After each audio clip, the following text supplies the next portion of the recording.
Os de Neo. Seguí tu plan. Ahora de 18 a 27 años. Hola, buenas noches. Hasta aquí la pregunta que se hace el mundo, que mira con tensión el peligro de una guerra en Europa, una guerra que podría derivar en una conflagración nuclear, es ¿cuál es el objetivo de Vladimir Putin? ¿Qué tiene como prioridad en esta pulseada titánica contra la OTAN, con los codos apoyados sobre Ucrania, el jefe del Kremlin? ¿Cuál es la meta que se ha establecido alcanzar asumiendo este desafío gigantesco? Esa ha sido la pregunta dominante, tratar de interpretar qué busca Vladimir Putin a partir de generar una escalada de tensión militar, ya no solo con el país al que ha rodeado, al que le ha tendido un cerco geopolítico asfixiante, sino con las potencias de Occidente. ¿Cuál es el objetivo principal? Es la pregunta clave, dilucidar lo que busca en este escenario Vladimir Putin ha sido la pregunta clave. Pero yo creo que a esta altura también corresponde preguntarse qué es lo que busca fundamentalmente o principalmente Joe Biden en este escenario conflictivo. ¿Cuál es la prioridad de Joe Biden, o más allá de Joe Biden, cuál es la verdadera prioridad del Pentágono y de la Casa Blanca en esta pulseada titánica que está librando con Rusia, con los codos apoyados sobre Ucrania? ¿Es verdaderamente la prioridad del presidente de los Estados Unidos y del Pentágono salvar la totalidad del mapa ucraniano? ¿Es la prioridad de los norteamericanos evitar que Ucrania sufra una invasión de Rusia y pierda parte de su territorio? Yo creo que a esta altura de la crisis que tiene en vilo al mundo, corresponde al menos dudar de que esa sea la prioridad. Si la prioridad es salvar a Ucrania de una invasión rusa, si la prioridad es evitarle a Ucrania un ataque de Rusia, la cuestión tiene claves para la solución. Existen caminos para un acuerdo que evite este conflicto, si la prioridad es evitar que Rusia invada a Ucrania. Yo no digo que serían los caminos que sí o sí llevarían a ese acuerdo, pero digo que son caminos posibles para un acuerdo que eviten una guerra y que a la vez garanticen la seguridad de Ucrania. En este mismo espacio hemos explicado que una de las claves para encontrar esos caminos hacia un acuerdo está en lo que fue la crisis de los misiles del año 1962. En aquella oportunidad, cuando Estados Unidos entra en una escalada de tensión militar contra la Unión Soviética porque descubre que en la isla de Cuba había misiles nucleares soviéticos, hubo una clave que permitió llegar a un acuerdo y evitar una guerra. La clave que encontraron John Kennedy por Estados Unidos y Nikita Khrushchev por la Unión Soviética fue la siguiente. La Unión Soviética aceptaba retirar los misiles nucleares de Cuba, pero a cambio Estados Unidos tenía que hacer que la OTAN retirara los misiles nucleares, los misiles Pershing, con ojivas nucleares que tenía en Turquía, apuntando hacia la Unión Soviética desde el sur de la costa del Mar Negro. Las dos partes salían ganando. Kennedy podía decirle a los norteamericanos: ya no hay misiles soviéticos apuntándonos desde el Caribe. Y Nikita Khrushchev podía decirle a los soviéticos: ya no hay misiles Pershing de la OTAN apuntándonos desde Turquía. Y a la vez agregaban otro logro los soviéticos, que fue hacer que Kennedy firmara un compromiso de que Estados Unidos nunca invadiría Cuba, de que Estados Unidos nunca atacaría Cuba. Y Estados Unidos lo cumplió.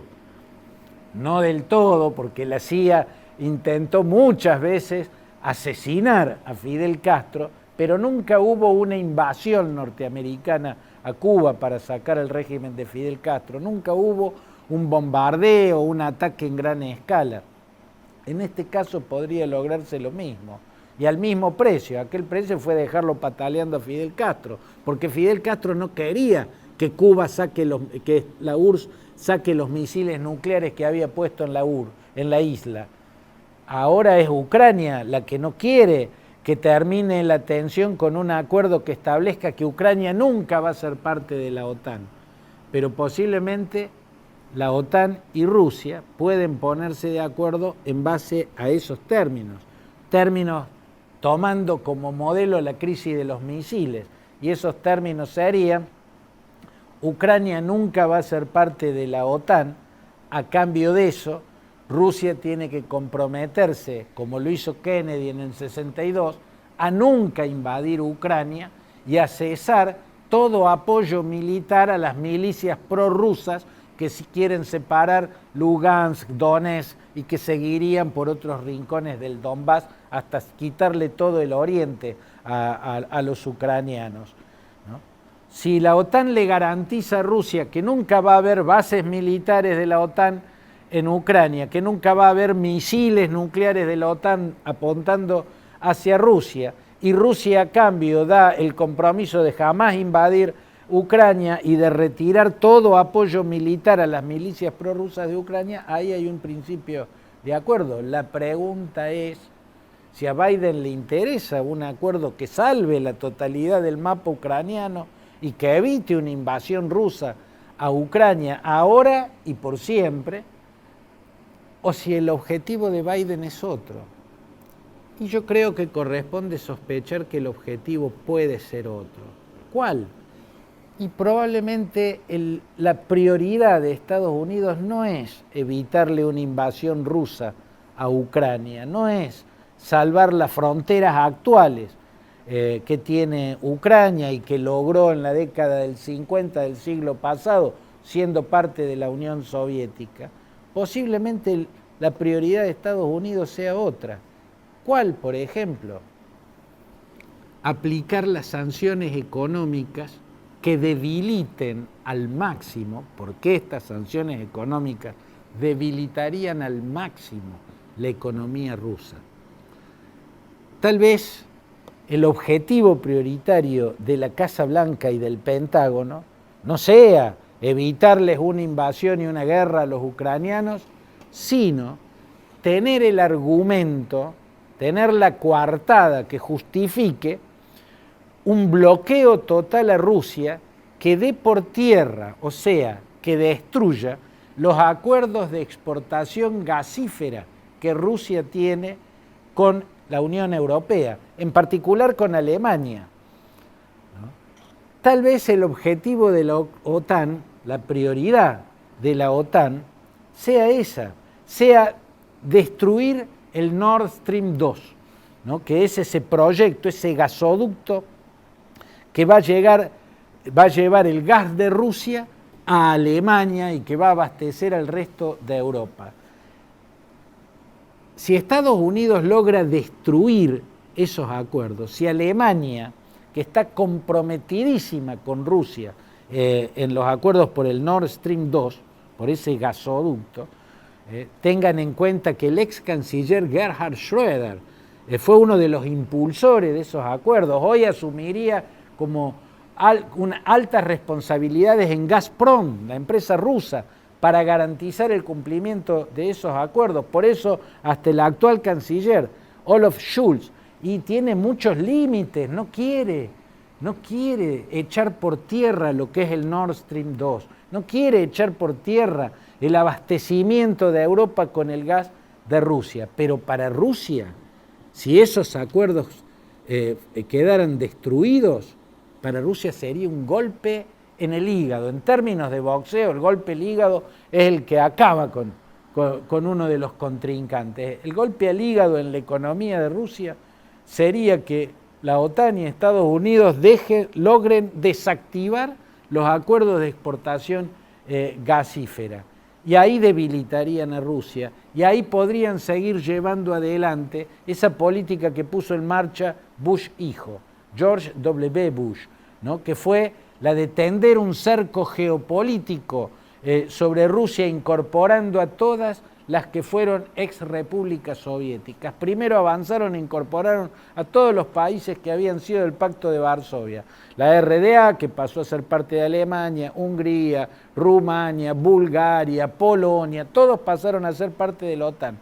Pero fueron por más y lograron que los 3 países bálticos, Estonia, Lituania y Letonia, se incorporaran a la OTAN. Y quieren ir por más, ¿no? Y la gran posibilidad está si debilitan lo suficientemente la economía rusa como para hacerle imposible movilizar y amenazar con su gigantesco arsenal militar. Yo no digo que esto sea así, yo digo que esta sospecha debe ser una de las claves de interpretación para entender lo que está ocurriendo.